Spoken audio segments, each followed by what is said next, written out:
Sino po ba sa mga departamento sa tingin nyo ang kinakailangan mag-double time sa kanyang programa? Ang masasabi lang ko po talaga dyan, mag-double time talaga, DA.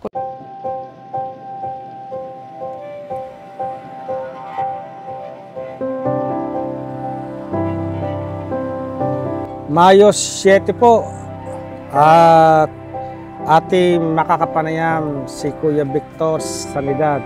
Nandito po kami sa Barangay Tampak 1. Magandang hapon, Kuya Victor. Magandang hapon din po. Magtatanong lamang po ako dun sa paghahanda po Opo. ng sakahan sa darating na panag-ulan. Ano po? Opo. Sa likuran po ninyo, may natatanaw po akong naghahanda na ng punla. Ano? Opo. Maghahanda na rin po ba kayo ng inyong punlaan? Maghahanda na rin po. Kanya nga lang po, ala pang nakaprepare ang mga gamit. Tulad ng binhi. Tulad po ng binhi. Wala pa? Ala pa rin po.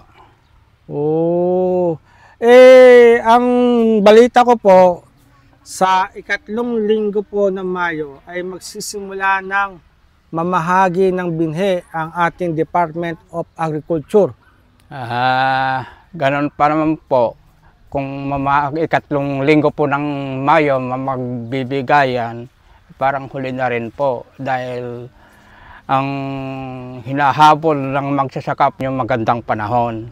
Kasi napapalapit po tayo sa panahon ng La Nina. Bago naman po sana dumating La Nina, ay nakaani ng mga magsasaka. Kaya nasasabi po ninyo na medyo huli pa rin itong dating ng binhi kung sa ikatlong linggo ng Mayo. Talagang sa karamihan po, talagang huli na po yung buwan ng Mayo. Dito po ba sa lugar nyo, anong buwan ba talaga nagsisimula ng punlaan para sa panag-ulan? Pagka dito po sa lugar po namin, pagdating ng Mayo ay parang nag-aapurahan ng basta dumating ng ng Mayo, unang linggo ng Mayo, nag-aapurahan ng maghahanda ng mga pagsasaka. Itong mga katabi ko, nag-umpisa ng umutang ng binhi. Mapipilitan na rin kaming susunod na mangungutang ng binhi sa pinag-utangan. Pangalawa po. Yung pong ayudang pera na 5,000 para sa mga magsasaka. Sa totoo lang po, di pa po ako nakatikim yan ng ayudang 5,000 ng galing sa DA. Baka meron kayong nais sabihin sa DA? Panawagan lang po sa departamento ng Department of Agriculture.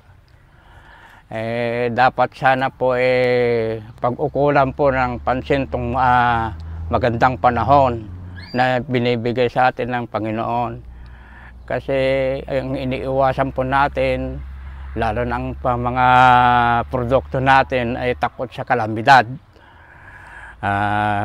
Lalo na yung mga palay, gulay, takot sa kalamidad po iyan. Kaya nananawagan po sa DA, iproseso kaagad kung merong ayuda pang ibibigay.